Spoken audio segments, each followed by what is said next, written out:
Dear trainees, so ನಿನ್ನೆ ಕ್ಲಾಸಲ್ಲಿ ನಾವು what is A C, what is D C, what are the advantage of D C over A C and the comparison between A C and D C. So ಇಷ್ಟು ಟಾಪಿಕ್ಕನ್ನು ನಾವು ತಿಳ್ಕೊಂಡಿದ್ವಿ. So ಇವತ್ತಿನ ಕ್ಲಾಸಲ್ಲಿ A ಸಿಯನ್ನು ಯಾವ ರೀತಿ generate ಮಾಡ್ತಾರೆ. So ನಮ್ಮ ದೇಶದಲ್ಲಿ ಉತ್ಪತ್ತಿ ಆಗ್ತಕ್ಕಂಥ ಆಲ್ಮೋಸ್ಟ್ 98% ಆಫ್ ವಿದ್ಯುತ್ತು ಎ ಸಿಯಲ್ಲಿರುತ್ತೆ, ಆಲ್ಟರ್ನೇಟಿಂಗ್ ಸಪ್ಲೈ ಆಗಿರುತ್ತೆ. ಯಾಕಪ್ಪ ಅಂತಂದರೆ ನಾವು ಬಳಸ್ತಕ್ಕಂಥ ವಿದ್ಯುತ್ ಏನಿದೆಯಲ್ಲ, ಗೃಹೋಪಯೋಗಿ ವಿದ್ಯುತ್ ಆಗಿರ್ಬೋದು, ಇಂಡಸ್ಟ್ರಿಯಲಲ್ಲಿ ಬಳಸ್ತಕ್ಕಂಥ ವಿದ್ಯುತ್ ಆಗಿರ್ಬೋದು, ಅಥವಾ ಕಮರ್ಷಿಯಲ್ ಯೂಸಲ್ಲಿ ಬಳಸ್ತಕ್ಕಂಥದ್ದಾಗಿರ್ಬೋದು, ಇವೆಲ್ಲದೂ ಸಹ ಎ ಸಿ ಸಪ್ಲೈನೇ. ಸೊ 99% ವಿದ್ಯುತ್ತನ್ನು ನಾವು ಎ ಸಿನೇ ಬಳಸ್ತಕ್ಕಂಥದ್ದು. ಯಾಕಪ್ಪ ಎ ಸಿಯನ್ನು ಬಳಸ್ತೀವಿ ಅಂತಂದರೆ ಎ ಸಿಯನ್ನು ಜನ್ರೇಟ್ ಮಾಡ್ತಕ್ಕಂಥದ್ದು ತುಂಬ ಈಸಿ.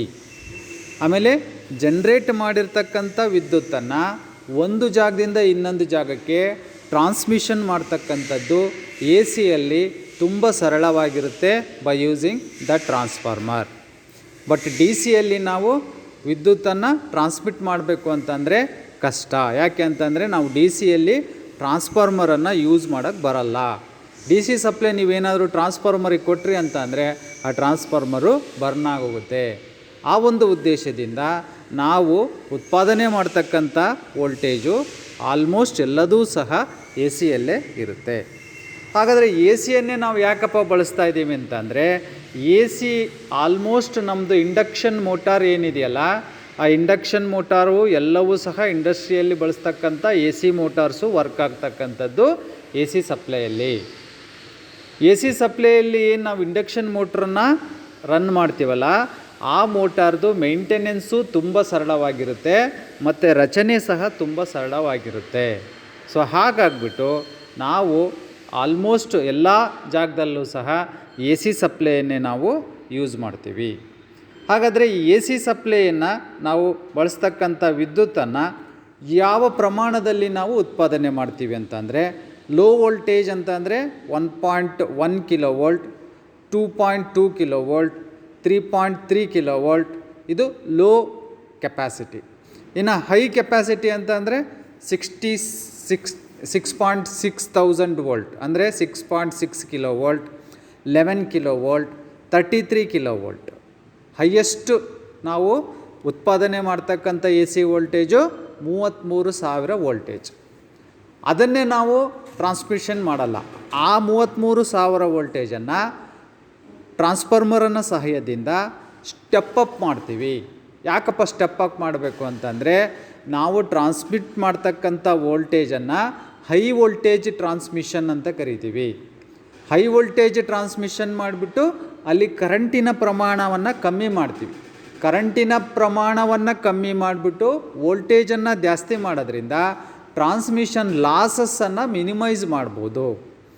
ಆ ಒಂದು ಉದ್ದೇಶದಿಂದ ಟ್ರಾನ್ಸ್ಫಾರ್ಮರನ್ನು ಯೂಸ್ ಮಾಡಿ ಇಲ್ಲಿ ನಾವು ಜನ್ರೇಟ್ ಮಾಡ್ತಕ್ಕಂಥ 11 KV, 33 KV, 6.6 ಕಿಲೋ ವೋಲ್ಟನ್ನು ಏನು ಮಾಡ್ತೀವಿ, ಸ್ಟೆಪ್ ಅಪ್ ಮಾಡ್ತೀವಿ. ಎಷ್ಟಕ್ಕೆ ಮಾಡ್ತೀವಿ? 66 kilo volt, 110 kilo volt, 220 kilo volt ಮತ್ತು 400 ಕಿಲೋ ವೋಲ್ಟ್.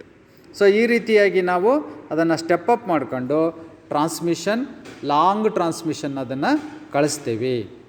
ಮತ್ತು ಲೋಡ್ ಏರಿಯಾದಲ್ಲಿ ಅದನ್ನು ಆ ವಿದ್ಯುತ್ತನ್ನು ಮತ್ತು ಗೃಹ ಬಳಕೆಗೆ ಬೇಕಂತಂದರೆ 240 ವೋಲ್ಟು, ಇಂಡಸ್ಟ್ರಿಯಲ್ ಅಪ್ಲಿಕೇಶನ್ಗೆ ಬೇಕು ಅಂತಂದರೆ 415 ವೋಲ್ಟು, ಈ ರೀತಿಯಾಗಿ ಪರಿವರ್ತನೆ ಮಾಡ್ತೀವಿ with the help of transformer.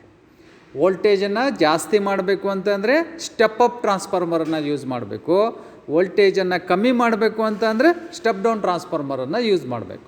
So ಈ ರೀತಿಯಾಗಿ ನಾವು ಟ್ರಾನ್ಸ್ಫಾರ್ಮರಿನ ಸಹಾಯದಿಂದ ನಾವು ಉತ್ಪಾದನೆ ಮಾಡ್ತಕ್ಕಂಥ ವೋಲ್ಟೇಜನ್ನು ಜಾಸ್ತಿನೂ ಮಾಡ್ಕೋಬೋದು ಮತ್ತು ಕಮ್ಮಿನೂ ಮಾಡ್ಕೋಬೋದು. ಈ ಆಪ್ಷನ್ನು ಎ ಸಿನಲ್ಲಿ ಮಾತ್ರ ಸಾಧ್ಯ, ಡಿ ಸಿನಲ್ಲಿದು ಬರಲ್ಲ. The basic method of obtaining the A C is by use of A C generator. A generator is a machine that uses a magnet to convert mechanical energy into electrical energy. So ಹಂಗಾರೆ ವಿದ್ಯುತ್ತನ್ನು ಉತ್ಪಾದನೆ ಮಾಡಬೇಕು ಅಂದರೆ ಒಂದು machine ಬೇಕಲ್ಲ. ಆ ಮಷಿನ್ಗೆ ನಾವು ಏನಂತ ಕರಿತೀವಿ? ಎ ಸಿ ಜನರೇಟರ್ ಅಥವಾ ಆಲ್ಟರ್ನೇಟರ್ ಅಂತ ಕರಿತೀವಿ. ಆದರೆ ಜನರೇಟರ್ಗೆ ಏನಪ್ಪ ಡೆಫಿನೇಷನ್ನು? ನೀವೆಲ್ಲ ಕಲ್ತಿರ್ತೀರ, 8th 9th ನಿಮಗೆ ಜನರೇಟರ್ ವಿದ್ಯುತ್ ಜನಕ ಅಂತ ಬಂದಿರುತ್ತೆ. ಏನು ಜನರೇಟರ್ ಅಂದರೆ? A machine that converts mechanical energy into electrical energy. ಯಾಂತ್ರಿಕ ಶಕ್ತಿಯನ್ನು ವಿದ್ಯುತ್ ಶಕ್ತಿಯಾಗಿ ಪರಿವರ್ತನೆ ಮಾಡ್ತಕ್ಕಂಥ ಒಂದು ಮಷಿನ್ನನ್ನು ಜನ್ರೇಟರ್ ಅಂತ ಕರಿತೀವಿ. ಸೊ ಈ ಎ ಸಿ ಜನ್ರೇಟರ್ನ ಸಹಾಯದಿಂದ ನಾವು ಎ ಸಿ ಪವರನ್ನು, ಎ ಸಿ ಎನರ್ಜಿಯನ್ನು ಜನ್ರೇಟ್ ಮಾಡ್ತೀವಿ. ಜನರೇಟರ್ ಪ್ರಿನ್ಸಿಪಲ್ಲು ನಿಮಗೆ ಗೊತ್ತಿದ್ದಂಗೆ it works on the principle of Faraday's laws of electromagnetic induction. The generator principle is simply stated is that a voltage is induced in a conductor whenever a conductor is moving through a magnetic field so as to cut the lines of magnetic flux. So ಹೆಂಗೆ ವಿದ್ಯುತ್ ಉತ್ಪಾದನೆ ಆಗೋದು? So Faraday's laws of electromagnetic ಇಂಡಕ್ಷನನ್ನು ನೀವು ತಿಳ್ಕೊಂಡಿದ್ದೀರ. ಎರಡು magnetic ಪೋಲುಗಳ ಮಧ್ಯೆ, ಇಲ್ಲಿ ಉತ್ತರ ಧ್ರುವ ಮತ್ತು ದಕ್ಷಿಣ ಧ್ರುವಗಳ ಮಧ್ಯೆ ಒಂದು ವೈರನ್ನು ತಗೊಂಡು ಅಥವಾ ಕಂಡಕ್ಟರನ್ನು ತಗೊಂಡು ಆ ಕಂಡಕ್ಟರನ್ನು ನೀವು ಮೂಮೆಂಟ್ ಮಾಡಬೇಕು. ಆ ಕಡೆ ಈ ಕಡೆ ಈ ಕಡೆ ಈ ಕಡೆ ಮೂಮೆಂಟ್ ಮಾಡಿದಾಗ ಏನಾಗುತ್ತೆ? ಆ ಕಂಡಕ್ಟರು ಇಲ್ಲಿರ್ತಕ್ಕಂಥ ಮ್ಯಾಗ್ನೆಟಿಕ್ ಫ್ಲಕ್ಸನ್ನು ಕಟ್ ಮಾಡುತ್ತೆ. ಕಟ್ ಮಾಡಿದಾಗ ಇಲ್ಲಿ ನೀವೊಂದು ಗ್ಯಾಲ್ವನೋಮೀಟರ್ ಅಥವಾ ವೋಲ್ಟ್ ಮೀಟರನ್ನು ಹಾಕ್ಕೊಂಡಿದ್ರಿ ಅಂದರೆ ಅದು ಡಿಫ್ಲೆಕ್ಷನನ್ನು ತೋರಿಸುತ್ತೆ. ಇದರ ಅರ್ಥ ಏನಪ್ಪ ಅಂತಂದರೆ, ಯಾವುದೇ ಒಂದು ಮ್ಯಾಗ್ನೆಟಿಕ್ ಫ್ಲಕ್ಸನ್ನು ಒಂದು ಕಂಡಕ್ಟರ್ ಕಟ್ ಮಾಡಿದಾಗ ಆ ಕಂಡಕ್ಟರ್ನಲ್ಲಿ ಇ ಎಮ್ ಎಫು ಇಂಡ್ಯೂಸ್ ಆಗುತ್ತೆ. ಆ ಇಂಡ್ಯೂಸ್ ಆಗ್ತಕ್ಕಂಥ ಇ ಎಮ್ ಎಫು ಎದರ ಮೇಲೆ ಡಿಪೆಂಡ್ ಆಗಿರುತ್ತೆ ಅಂತಂದರೆ, ನೀವು ಇಲ್ಲಿ ಎಷ್ಟು ಸ್ಪೀಡಲ್ಲಿ ಆ ಕಂಡಕ್ಟರನ್ನು ಮೂಮೆಂಟ್ ಮಾಡ್ತೀರಿ ಅನ್ನೋದ್ರ ಮೇಲೆ ಡಿಪೆಂಡ್ ಆಗಿರುತ್ತೆ. ಎರಡನೇದು, ಇಲ್ಲಿರ್ತಕ್ಕಂಥ ಮ್ಯಾಗ್ನೆಟಿಕ್ ಸ್ಟ್ರೆಂತು ಎಷ್ಟಿದೆ. ಸ್ಟ್ರೆಂತ್ ಜಾಸ್ತಿ ಇತ್ತು ಅಂತಂದರೆ ಜಾಸ್ತಿ ವೋಲ್ಟೇಜ್ ಉತ್ಪಾದನೆ ಆಗುತ್ತೆ, ಕಮ್ಮಿ ಇತ್ತು ಅಂತಂದರೆ ಕಮ್ಮಿ ವೋಲ್ಟೇಜು ಉತ್ಪಾದನೆ ಆಗುತ್ತೆ. ಸೊ ಅದನ್ನೇ Faraday's laws of electromagnetic induction ಹೇಳುತ್ತೆ. Whenever a current carrying conductor cuts the fluxes on E M F is induced. ಅದು ಫಸ್ಟ್ ಲಾ. ಸೆಕೆಂಡ್ ಲಾ ಏನು ಹೇಳುತ್ತೆ? The induced E M F is directly proportional to the rate of change of flux linkage. ಎಷ್ಟು ಪ್ರಮಾಣದಲ್ಲಿ flux cut ಮಾಡುತ್ತೆ ಅನ್ನೋದ್ರ ಮೇಲೆ induced E M F depend ಆಗಿರುತ್ತೆ. So this is the simple method of inducing the E M F. ಇಲ್ಲಿ simple ಮೆಥಡನ್ನು ಕೊಟ್ಟಿದ್ದಾನೆ. If you move the conductor through a magnetic field, a force is exerted by the magnetic field on each of the free electrons within the conductor. These force add together and the effect is voltage is generated or induced in the conductor. So ಅದನ್ನೇ ಏನು ಮಾಡಿದ್ದೀವಿ, ಇಲ್ಲಿ A C ಜನ್ರೇಟರನ್ನು ಈಗ ಒಂದು ರಚನೆಯನ್ನು ಇಲ್ಲಿ ತೋರಿಸಿದ್ದಾರೆ. An AC generator produces an AC voltage by causing a loop of wire to turn within the magnetic field. This relative motion between the wire and the magnetic field causes a voltage to be induced between the end of the wire. This voltage changes in magnitude and polarity as the loop is rotated within the magnetic field. So ಇಲ್ಲೇನು ಮಾಡಿದ್ದೀವಿ ನಾವು, ಒಂದು magnet ಇದೆ, N ಮತ್ತು S pole ಇದೆ. ಅದರಲ್ಲಿ ಒಂದು ತಂತಿಯ ಸುರುಳಿಯನ್ನು, ಇಲ್ಲಿದೆಯಲ್ಲ ಈ ತಂತಿಯ ಸುರುಳಿ, ಕಾಯಿಲ್ ಅಂತ ಏನು ಬರ್ದಿಯಲ್ಲ, ಇದು ತಂತಿಯ ಸುರುಳಿ. ಇದು ಸ್ಟಾರ್ಟಿಂಗ್ ಎಂಡನ್ನು ಒಂದು ಸ್ಲಿಪ್ ರಿಂಗಿಗೆ, ಫಿನಿಷಿಂಗ್ ಎಂಡನ್ನು ಒಂದು ಸ್ಲಿಪ್ ರಿಂಗಿಗೆ ಕನೆಕ್ಷನ್ ಮಾಡಿರ್ತಾರೆ. ಈ ಸ್ಲಿಪ್ ರಿಂಗಿನ ಮೇಲ್ಭಾಗದಲ್ಲಿ ಕಾರ್ಬನ್ ಬ್ರಷ್ಷು ಇರುತ್ತೆ. ಆ ಕಾರ್ಬನ್ ಬ್ರಷ್ಷಿಗೆ ಏನು ಮಾಡಿದ್ದೀವಿ, ಅಲ್ಲಿಂದ ಬರ್ತಕ್ಕಂಥ ಎರಡು ವೈರನ್ನು ಲೋಡಿಗೆ ಕನೆಕ್ಷನ್ ಮಾಡಿದ್ದೀವಿ, ಲ್ಯಾಂಪ್ ಲೋಡಿಗೆ ಕನೆಕ್ಷನ್ ಮಾಡಿದ್ದೀವಿ. ಇವಾಗ ಯಾವುದೇ ಒಂದು ಯಾಂತ್ರಿಕ ಶಕ್ತಿಯಿಂದ ಈ ಒಂದು ಕಾಯಿಲನ್ನು ನಾವು ರೊಟೇಷನ್ ಮಾಡಿದಾಗ ಆ ಕಾಯಿಲ್ ಏನು ಮಾಡುತ್ತೆ, ಇಲ್ಲಿರ್ತಕ್ಕಂಥ ಮ್ಯಾಗ್ನೆಟಿಕ್ ಫ್ಲಕ್ಸನ್ನು ಕಟ್ ಮಾಡುತ್ತೆ. ಕಟ್ ಮಾಡಿದಾಗ ಈ ಕಾಯಿಲ್ನಲ್ಲಿ ಎಲೆಕ್ಟ್ರೋಮೋಟಿವ್ ಫೋರ್ಸು ಜನ್ರೇಟ್ ಆಗುತ್ತೆ, which changes in magnitude and direction. ಅದೇನಾಗಿರುತ್ತೆ, ಎ ಸಿ ಆಗಿರೋದ್ರಿಂದ ಅದು ಮ್ಯಾಗ್ನಿಟ್ಯೂಡು ಮತ್ತು ಡೈರೆಕ್ಷನ್ನು ಚೇಂಜ್ ಆಗ್ತಾ ಇರುತ್ತೆ. ಅಲ್ಲಿ ಬರ್ತಕ್ಕಂಥ ವೋಲ್ಟೇಜನ್ನು ಸ್ಲಿಪ್ ರಿಂಗ್ ಏನು ಮಾಡುತ್ತೆ, ಕಲೆಕ್ಟ್ ಮಾಡುತ್ತೆ. ಆ ಸ್ಲಿಪ್ ರಿಂಗಿನ ಮೇಲ್ಭಾಗದಲ್ಲಿ ಬ್ರಷ್ಷು ಸ್ಲೈಡಿಂಗ್ ಆಗ್ತಾ ಇರುತ್ತೆ. ಆ ಬ್ರಷನ್ನಿಂದ ಏನು ಮಾಡುತ್ತೆ, ಈ ಸ್ಲಿಪ್ ರಿಂಗಲ್ಲಿರ್ತಕ್ಕಂಥ ವೋಲ್ಟೇಜನ್ನು ಕಲೆಕ್ಟ್ ಮಾಡಿಬಿಟ್ಟು ಇಲ್ಲಿ ಲ್ಯಾಂಪಿಗೆ ಕೊಡುತ್ತೆ. So this is how a generator, A C generator will work. Okay, ಈ ರೀತಿಯಾಗಿ ನಮ್ಮದು ಎ ಸಿ ಜನರೇಟರು ವರ್ಕ್ ಆಗುತ್ತೆ. The voltage produced by a single loop generator is too weak to be much practical value. A practical AC generator has a many more number of turns wound on the armature. The armature is made of number of coils wound on the iron core. So ಇಲ್ಲಿ ನಾವೇನು ಮಾಡಿದಪ್ಪ ಅಂದರೆ practical ಪರ್ಪಸ್ಸಿಗೋಸ್ಕರ ಒಂದೇ ಕಂಡಕ್ಟರನ್ನು ಲೂಪನ್ನು ತೊಗೊಂಡಿದ್ದೀವಿ. But actually A C ಜನ್ರೇಟರ್ನಲ್ಲಿ ಹೆಂಗಿರುತ್ತೆ ಅಂತಂದರೆ, ಈ ಒಂದು ನೀವು ಮಿಕ್ಸಿಯಲ್ಲಿ ಆರ್ಮೇಚರ್ ನೋಡಿರ್ತಿರ್ತಾನೆ, ಅದೇ ರೀತಿಯಾಗಿ ಆರ್ಮೇಚರಲ್ಲಿರುತ್ತೆ. ಆರ್ಮೇಚರನ್ನು ಒಳಭಾಗದಲ್ಲಿ ಸಾವಿರಾರು ಕಂಡಕ್ಟರ್ಗಳನ್ನು ವೈಂಡಿಂಗ್ ಮಾಡಿರ್ತಾರೆ. ಅಲ್ಲಿ ಕಂಡಕ್ಟರಿನ ಸಂಖ್ಯೆ ಜಾಸ್ತಿ ಇರೋದ್ರಿಂದ ನೀವು ಎಷ್ಟು ಸ್ಪೀಡಲ್ಲಿ ಆರ್ಮೇಚರನ್ನು ರೊಟೇಷನ್ ಮಾಡ್ತೀರೋ ಅಷ್ಟು ಜಾಸ್ತಿ ನಿಮಗೆ ವೋಲ್ಟೇಜು ಉತ್ಪಾದನೆ ಆಗುತ್ತೆ. A C voltage induced in the armature coil is connected to set of slip ring from which the external circuit receive the voltage through a set of brush in electromagnet is used to produce a stronger magnetic field. So ಇಲ್ಲಿ armature ಅಂತ ತಿಳ್ಕೊಳ್ರಿ, ಇದು coil ಅಂತ ಏನು ಕೊಟ್ಟಿಯನ್ನಲ್ಲ, ಇದು armature. So ಆರ್ಮೇಚರ್ನಲ್ಲಿಂದ ಬಂದಿರತಕ್ಕಂಥ ಕಂಡಕ್ಟರ್ನ slip ರಿಂಗಿಗೆ ಕೊಟ್ಟಿರ್ತಾರೆ. ಆ ಸ್ಲಿಪ್ ರಿಂಗಿನ ಮೇಲ್ಭಾಗದಲ್ಲಿ ಬ್ರಷ್ ಇರುತ್ತೆ. ಸೊ ಆರ್ಮೇಚರ್ನಲ್ಲಿ ಉತ್ಪಾದನೆ ಆಗ್ತಕ್ಕಂಥ ವೋಲ್ಟೇಜು ಸ್ಲಿಪ್ ರಿಂಗಿಗೆ ಬರುತ್ತೆ, ಸ್ಲಿಪ್ ರಿಂಗಿಂದ ಬ್ರಷ್ಷಿಗೆ ಬರುತ್ತೆ, ಬ್ರಷ್ಷಿಂದ ಲೋಡಿಗೆ ಬರುತ್ತೆ. This is how the voltage is generator in the alternator.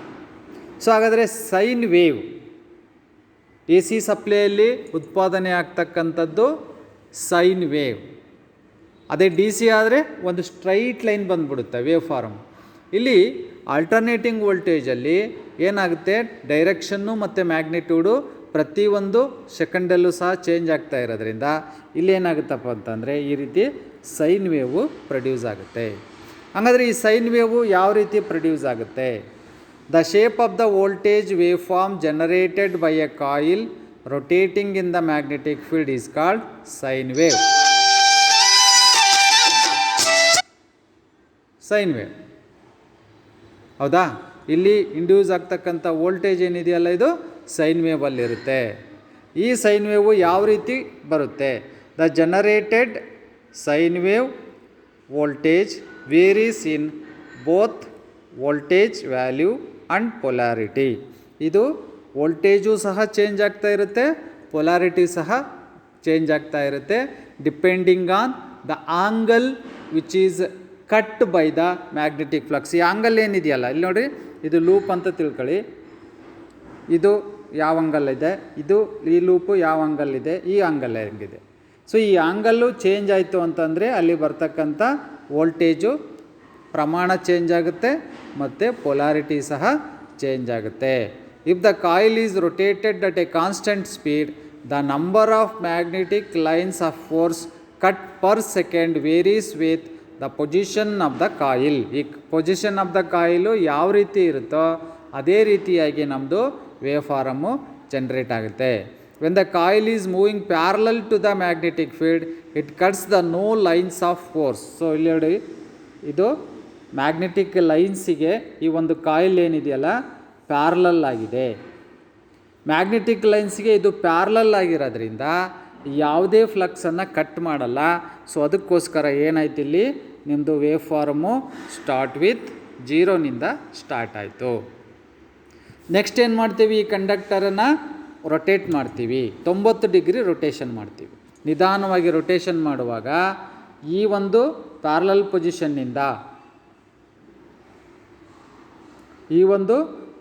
ಪೊಸಿಷನ್ನಿಂದ ಏನಾಗುತ್ತಿದ್ದು clock wise rotation ಆಗುತ್ತೆ ಕಂಡಕ್ಟರ್.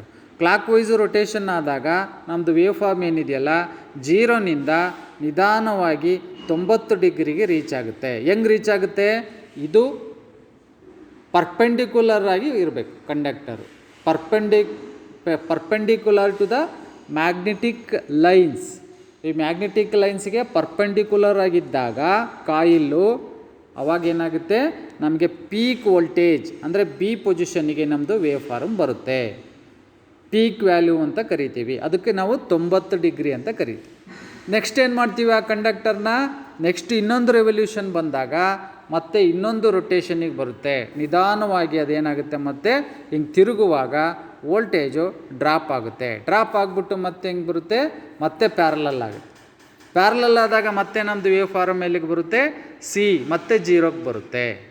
ಜೀರೋಗೆ ಬಂದಿರೋದು ಮತ್ತೇನಾಗುತ್ತೆ, ನಮ್ಮದು ಕಂಡಕ್ಟರು ಮತ್ತೆ ಉಲ್ಟಾ ಅಂದರೆ ಕೆಳಗಡೆ ಇರ್ತಕ್ಕಂಥ ಕಂಡಕ್ಟರು ಮೇಲ್ಗಡೆ ಹೋಗುತ್ತೆ, ಮೇಲ್ಗಡೆ ಇರ್ತಕ್ಕಂಥ ಕಂಡಕ್ಟರು ಕೆಳಗಡೆ ಬರುತ್ತೆ. ಆವಾಗ ನಮ್ಮದು negative polarity of E M F induce ಆಗುತ್ತೆ. ಯಾವಾಗ ಇದು ಜೀರೋನಿಂದ ಮತ್ತೆ ಕೆಳಗಡೆ ಇರ್ತಕ್ಕಂಥ ಕಂಡಕ್ಟ್ರು ಮೇಲ್ಗಡೆಗೆ, ಮೇಲ್ಗಡೆ ಇರ್ತಕ್ಕಂಥ ಕಂಡಕ್ಟ್ರು ಕೆಳಗಡೆಗೆ ಬಂದ ತಕ್ಷಣವೇ ನೆಗೆಟಿವ್ ಪೀಕಿಗೆ ಹೋಗುತ್ತೆ. ನೆಗೆಟಿವ್ ಪೀಕಿಗೆ ಯಾವಾಗ ಇದು ಮತ್ತೆ ಪರ್ಪೆಂಡಿಕ್ಯುಲರ್ ಆಗಿದ್ದಾಗ, ಡಿ ಪೊಸಿಷನ್ನಲ್ಲಿದ್ದಾಗ, ಕಾಯಿಲು ಡಿ ಪೊಸಿಷನ್ನಲ್ಲಿದ್ದಾಗ ಇದು ಸಹ ಡಿ ಪೊಸಿಷನ್ ಏನಿದೆಯಲ್ಲ ವಿ ಫಾರ್ಮು, ಇದು ಡಿ ಪೊಸಿಷನ್ನಲ್ಲಿದ್ದಾಗ, ಇದು ಕಾಯಿಲು ಸಿ ಪೊಸಿಷನ್ನಲ್ಲಿದ್ದಾಗ, ಇದು ಕಾಯಿಲು ಬಿ ಪೊಸಿಷನ್ ಇದ್ದಾಗ ಬರ್ತಕ್ಕಂಥ ವೇವ್ ಫಾರ್ಮ್. ಮತ್ತೆ ಕಂಡಕ್ಟರ್ನ ಏನು ಮಾಡ್ತೀವಿ, ಮತ್ತೆ ಅದನ್ನು ರೊಟೇಷನ್ ಮಾಡಿದಾಗ ಮತ್ತೆ perpendicular to the magnetic field ಈ ಪೊಸಿಷನಿಗೆ ಬರುತ್ತೆ. ಈ ಪೊಸಿಷನಿಗೆ ಬಂದಾಗ ಅದು ಯಾವುದೇ ಫ್ಲಕ್ಸನ್ನು ಕಟ್ ಮಾಡಲ್ಲ, ಮತ್ತು wave form reaches to zero.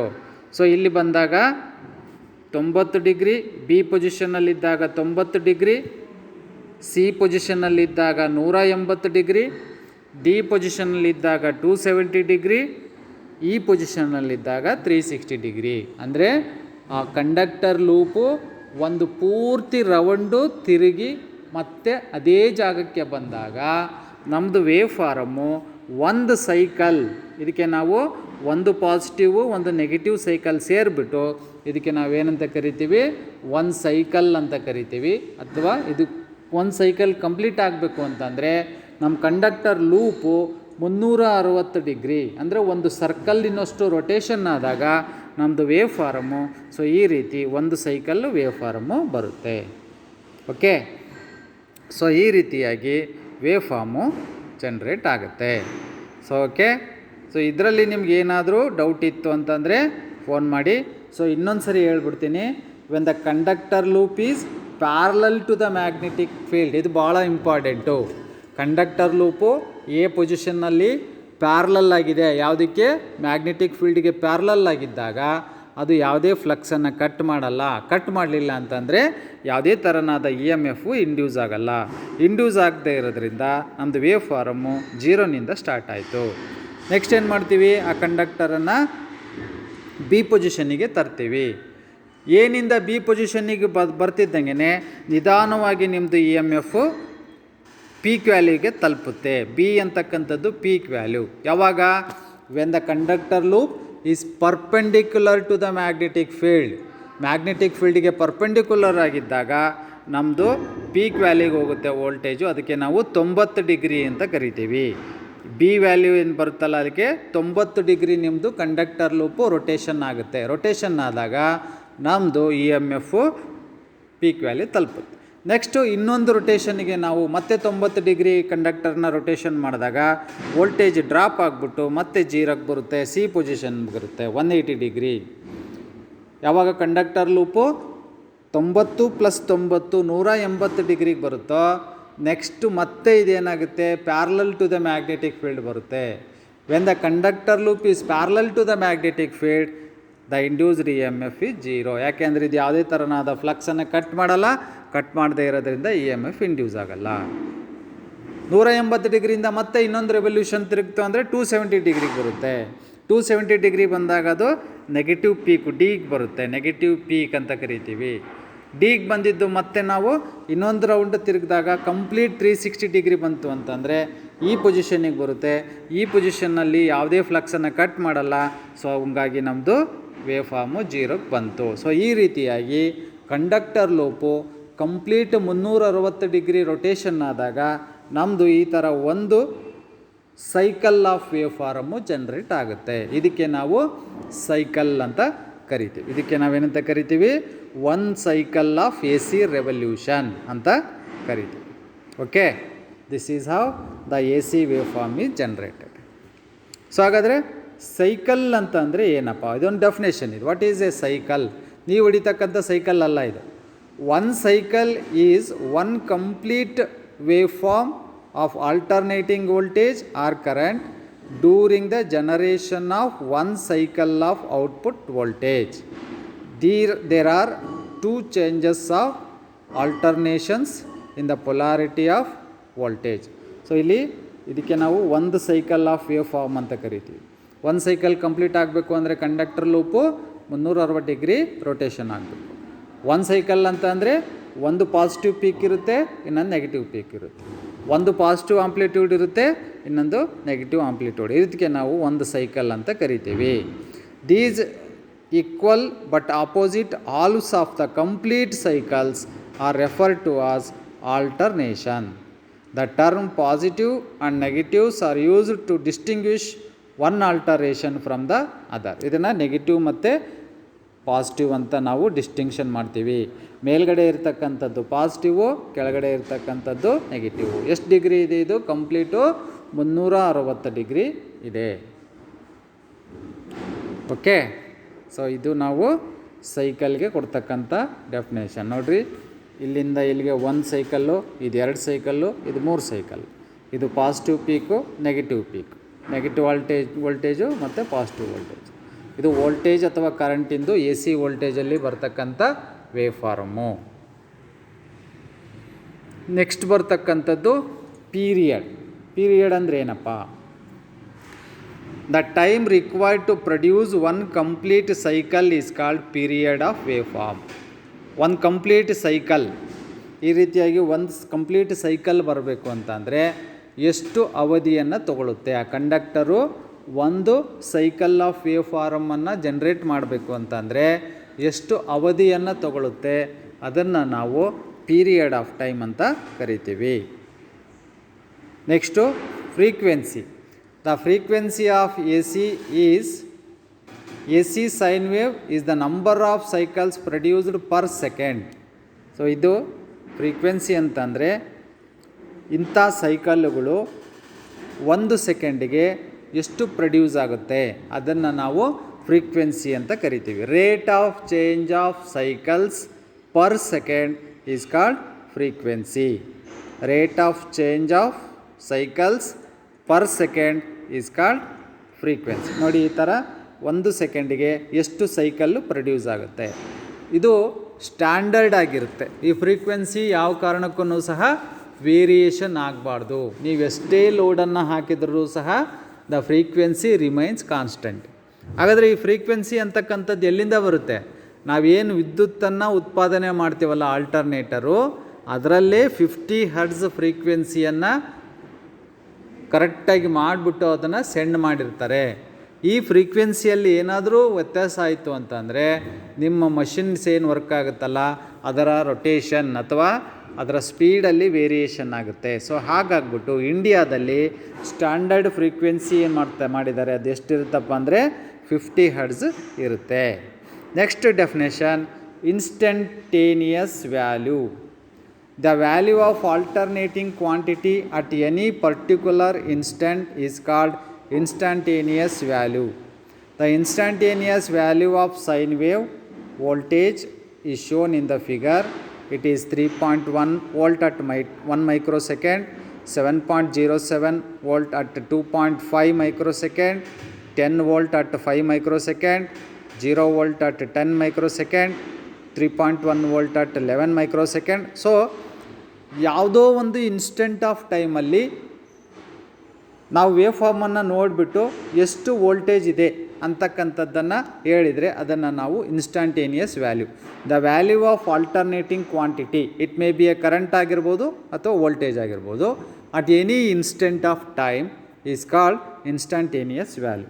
So ಇಲ್ಲಿ ನಾವು ಎಕ್ಸ್ ಆಕ್ಸಿಸಲ್ಲಿ ಟೈಮನ್ನು, ವೈ ಆಕ್ಸಿಸಲ್ಲಿ ಕರೆಂಟ್ ಅಥವಾ ವೋಲ್ಟೇಜನ್ನು ನಾವು ಗ್ರಾಫ್ ಮಾಡಿದಾಗ ನೋಡಿಲಿ 1 ಮೈಕ್ರೋ ಸೆಕೆಂಡಲ್ಲಿ 3.1 ವೋಲ್ಟ್ ಇದೆ, 2.5 ಮೈಕ್ರೋ ಸೆಕೆಂಡಲ್ಲಿ 7.07 ವೋಲ್ಟೇಜ್ ಇದೆ, 5 ಮೈಕ್ರೋ ಸೆಕೆಂಡಲ್ಲಿ 10 ಮೈಕ್ರೋ ವೋಲ್ಟೇಜ್. ಈ ಒಂದು ವ್ಯಾಲ್ಯೂವನ್ನು ನಾವು ಇನ್ಸ್ಟಂಟೇನಿಯಸ್ ವ್ಯಾಲ್ಯೂ ಅಂತ ಕರಿತೀವಿ. The value of alternating quantity at any instant of time is called instantaneous value. AC voltage and current. Since the value of sine wave or voltage, wave of voltage or current continuously changes, one must be specific with referring to the describing the value of waveform. There are several ways of expressing the value of sine wave. Sine wave ಅನ್ನು ಬೇರೆ ಬೇರೆ ರೂಪದಿಂದ ನಾವು ಅದನ್ನು express ಮಾಡ್ತೀವಿ. So next peak value or maximum value.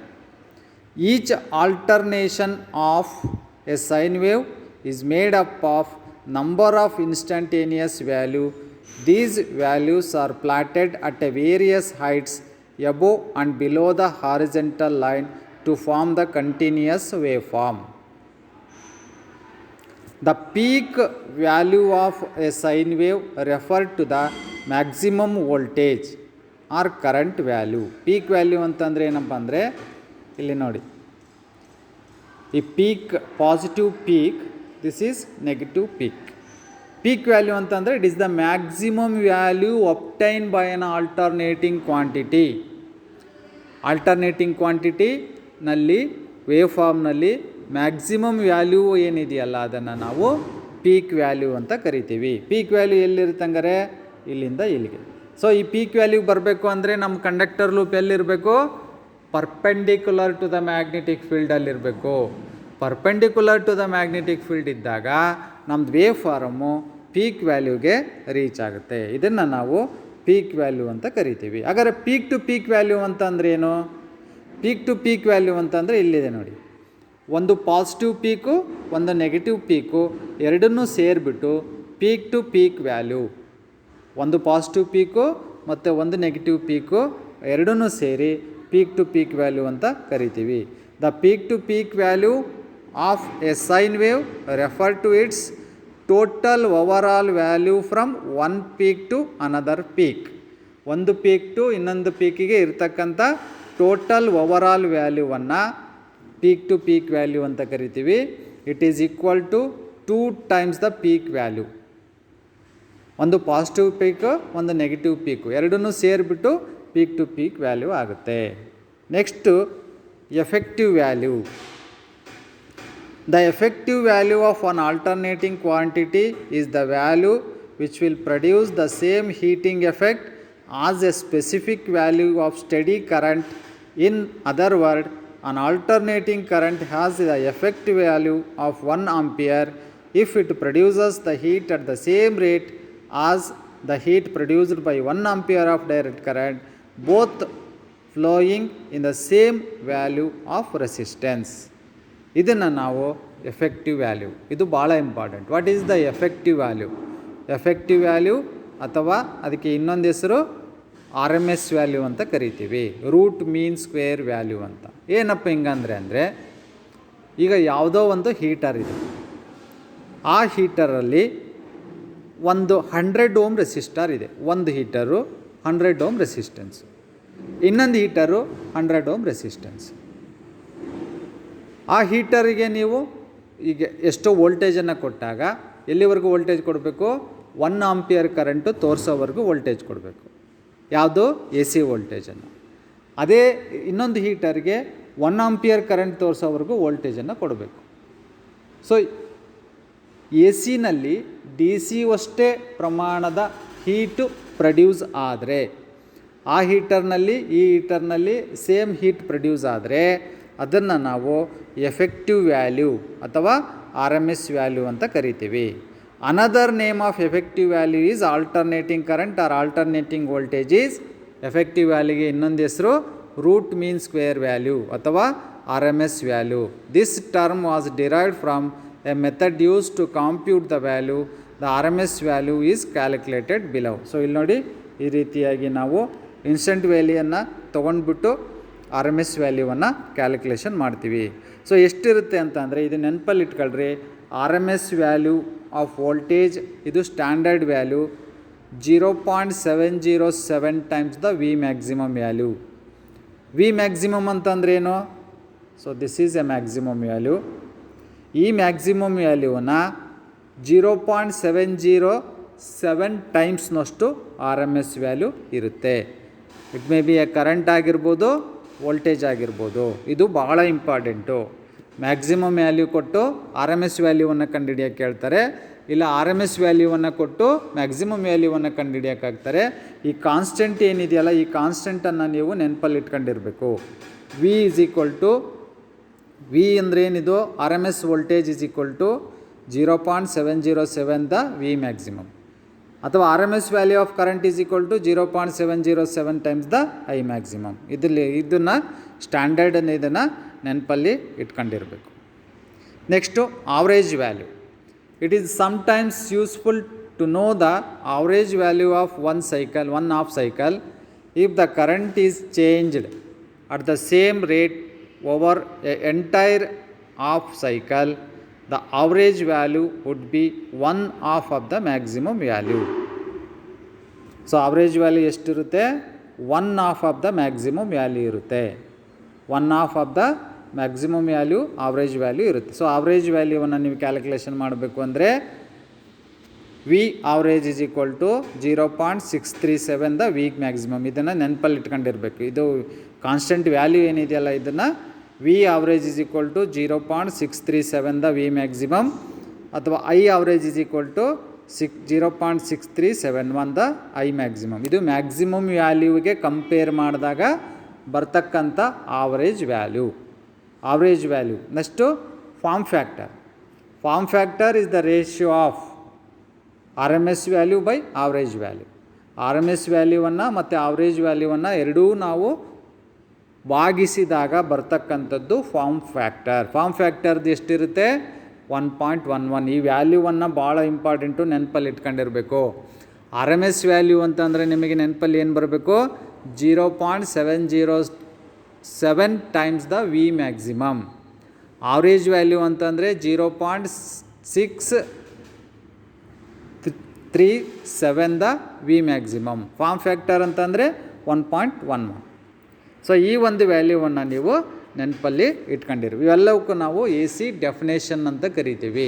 ಈ definition ನಿಮಗೆ ಯಾವುದೇ ಕಾಂಪಿಟೇಟಿವ್ ಎಕ್ಸಾಮಿನೇಷನ್ಗೆ ಹೋದರೆ ನಿಮಗೆ ಈ ಡೆಫಿನೇಷನನ್ನು ಕೇಳ್ತಾರೆ. ಆರ್ ಎಮ್ ಎಸ್ ವ್ಯಾಲ್ಯೂ ಅಂದರೆ ಏನು, ಆವ್ರೇಜ್ ವ್ಯಾಲ್ಯೂ ಅಂದರೆ ಏನು, ಇನ್ಸ್ಟಂಟೇನಿಯಸ್ ವ್ಯಾಲ್ಯೂ ಅಂದರೆ ಏನು, ಫ್ರೀಕ್ವೆನ್ಸಿ ಅಂದರೆ ಏನು, ಪೀರಿಯಡ್ ಆಫ್ ಟೈಮ್ ಅಂದರೆ ಏನು, ಸೈಕಲ್ ಅಂತ ಅಂದರೆ ಏನು, ಇವೆಲ್ಲವೂ ಸಹ ಸರಿಯಾಗಿ ಮನನ ಮಾಡ್ಕೋಬೇಕು. ನಿಮ್ಗೇನಾದರೂ ಡೌಟ್ ಇತ್ತು ಅಂತಂದರೆ ಫೋನ್ ಮಾಡಿ ಕ್ಲಿಯರ್ ಮಾಡ್ಕೊಳ್ಳಿ. ಸೊ ಇವತ್ತಿನ ಕ್ಲಾಸನ್ನು ಇಲ್ಲಿಗೆ ನಾವು ಸಮಾಪ್ತಿಗೊಳಿಸ್ತಾ ಇದ್ದೀನಿ.